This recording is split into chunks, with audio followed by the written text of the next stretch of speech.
रीवा से बड़ी खबर सामने आई है, जहां रीवा संभाग के सभी ठेकेदारों ने एकजुट होकर आज लोक निर्माण विभाग के खिलाफ मोर्चा खोल दिया। सुबह से ही ठेकेदारों का जमावड़ा मुख्य अभियंता लोक निर्माण विभाग रीवा परिक्षेत्र कार्यालय के बाहर लगा रहा। भारी संख्या में पहुंचे ठेकेदारों ने विभागीय भ्रष्टाचार और अनियमितताओं के खिलाफ जोरदार विरोध प्रदर्शन किया। इसके बाद ठेकेदारों ने मुख्य अभियंता को एक ज्ञापन सौंपते हुए अपनी कई महत्वपूर्ण मांगे रखी।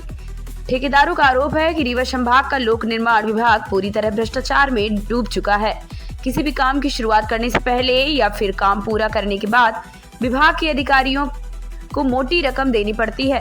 अगर रिश्वत नहीं दी जाए तो फाइलें अटकाई जाती है, बिल पास नहीं होते और कार्य की माप तक रोक दी जाती है। उन्होंने कहा कि इस भ्रष्ट प्रणाली ने ठेकेदारों का जीना मुश्किल कर दिया है।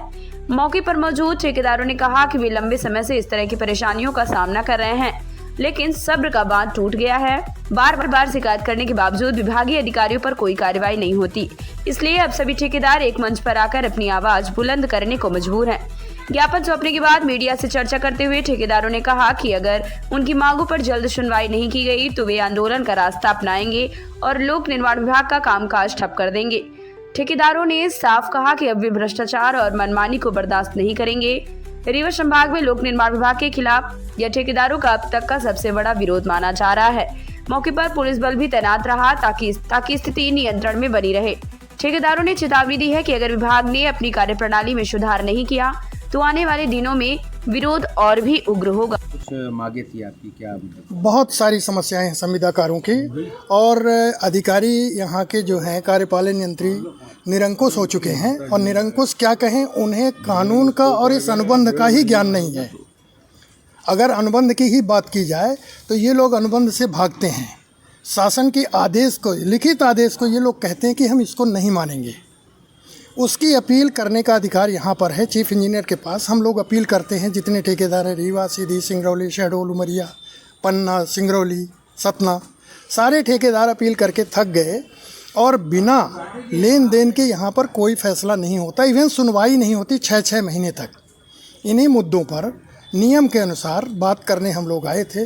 हमारे अध्यक्ष महोदय अशोक मिश्रा जी, सचिव और ये सारे संविदाकार आए थे कि भाई अनुबंध के हिसाब से बात करते हो तो अनुबंध के हिसाब से काम भी किया जाए। जिसमें सबसे बड़ा मुद्दा ये था कि ज़मीन भूमि न होने पर निविदा आप बुला लेते हो, फिर ठेकेदारों से जोर ज़बरदस्ती करके किसी की ज़मीन पर काम शुरू करने के लिए बोलते हैं और फिर वहाँ ठेकेदार को अप्रिय स्थिति का सामना करना पड़ता है। कभी कभी तो लोग किसान या जिसकी ज़मीन है वो लोग उत्तेजित हो जाते हैं, मारपीट भी करते हैं, बेइज्जती करते हैं। इन सभी चीज़ों का सामना ठेकेदारों को करना पड़ता है, वो भी देश निर्माण के लिए। हम जो भी कार्य करते हैं अपने घर के लिए नहीं करते हैं, समाज और देश के लिए करते हैं उसमें। और जब इनको हस्तक्षेप का अधिकार है कि आप इस पर रोक लगाइए, तो ये या तो पलायन कर जाते हैं या कह देते हैं कि नियमानुसार किया जाए। जब नियमानुसार नहीं किया जाता तभी न किया जाता है। अगर थानेदार सुनवाई नहीं करता तो इस पर शिकायत होती है। एग्जीक्यूटिव इंजीनियर नहीं सुनता तो कार्यपालन यंत्री चीफ इंजीनियर के पास की जाती है। चीफ इंजीनियर अगर नहीं सुनता है तो ईएनसी के पास बोला जाता है। ये इनसे पिछली बार भी चीफ इंजीनियर से बहुत सारी समस्याओं के निराकरण के लिए आए थे, लेकिन इन लोगों ने उस पर कोई कार्यवाही नहीं की और मनमाने रूप से ऐसे ऐसे आदेश ये लोग निकालते हैं कि पहले जैसे मान लीजिए किसी ठेकेदार ने आवेदन दिया कि हमें हमारा ये कार्यपालन यंत्री काम नहीं कर रहा, तो सुनवाई की डेट निश्चित करते हैं, सब पे लिखा रहता है सुनवाई, और बाद में सुनवाई न करके उसमें लिख देते हैं कि इसमें सुनवाई नहीं की गई है, जबकि सुनवाई की जाती है, बयान दर्ज नहीं किए जाते हैं। ये ठेकेदारों का हरासमेंट है, अपमान है। इन्हीं बातों के लिए और जो टेंडर बुलाए जाते हैं उनमें जो विसंगतियां हैं, जो आइटम नहीं रहते हैं, जिसके लिए ठेकेदार संघर्ष करता है और हर कदम पे बिना घूस के स्पष्ट करना चाहता हूँ, हर कदम पे जहाँ ज़रूरत नहीं है वहाँ ठेकेदारों को सबसे कमज़ोर प्राणी ठेकेदार मान के उसको बुलाया जाता है और उससे घूस ली जाती है।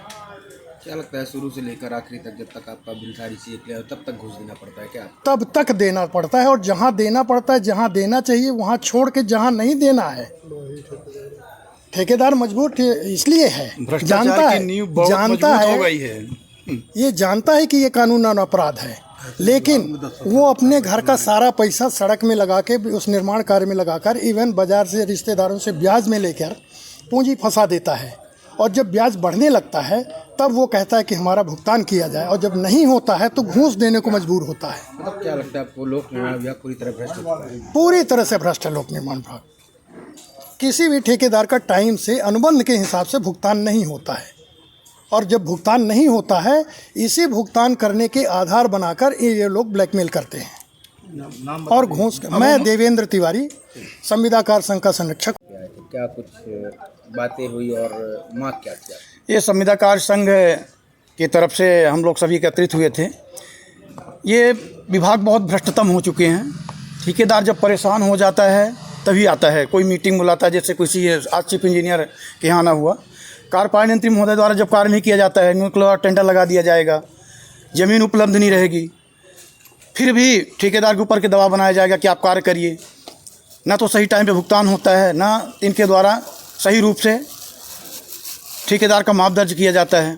हर विभाग में ही, लोक निर्माण विभाग नहीं, हर विभाग में तकरीबन ये चीज़ें हो गई हैं। लोक निर्माण विभाग चाहे B&R हो, चाहे लोक निर्माण विभाग सड़क विभाग हो, चाहे लोक निर्माण विभाग का ही हो, चाहे नगरीय प्रशासन हो, तकरीबन सभी विभाग आप लोग जैसे जानते हैं कि धीरे धीरे आप लोगों को अब तो मालूम ही चलने लगा है कि जब ठेकेदार और जब इनके बीच नहीं बनती है तो आजकल एक लोकायुक्त आ गए हैं, अब बहुत अच्छी कार्रवाई होती है। इसलिए इनके लड़के, एक अधिकारी की अगर जांच करा दी जाए तो इनसे 50 करोड़ 100 करोड़ से नीचे इनकी प्रॉपर्टियाँ नहीं मिल रही हैं। ये होना चाहिए, क्योंकि ये जब परेशान करते हैं, जब ठेकेदार को परेशान करेंगे तो कहीं ना कहीं तो जाएगा, कहीं ना कहीं तो जब दबाव में आता है। ये बहुत भ्रष्टतम हो चुका है।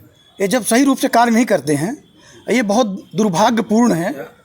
क्या अभी एक अंदर बात सामने है, जैसे अभी आप लोगों ने चर्चा की थी साहब से कि बाहर के ठेकेदार आते हैं, उनके कारण कुछ ऐसे ठेकेदार हैं जिनके कारण सही जैसे काम नहीं किया जाता, जैसे उसमें भी आप लोगों को समस्या होती है। जैसे संघ के संरक्षक भी जिन्होंने बताया, कुछ देखने को मिला भी कि कोई बाहर का ठेकेदार वो फर्जी तरीके से अपनी बैलेंस शीट लगा दिया, उसके कार्य की दक्षता नहीं थी टेंडर डालने की, फिर उसने किसी तरह से सीको सबको मैनेज करके उसकी कोई जांच नहीं की गई। वो कार्य कंटिन्यू करता गया, कार्य गुणवत्तापूर्ण भी नहीं होता। बाहर का आदमी आएगा, उसको वो नहीं रहता कितना गुणवत्तापूर्ण यहाँ का कार्य करेगा।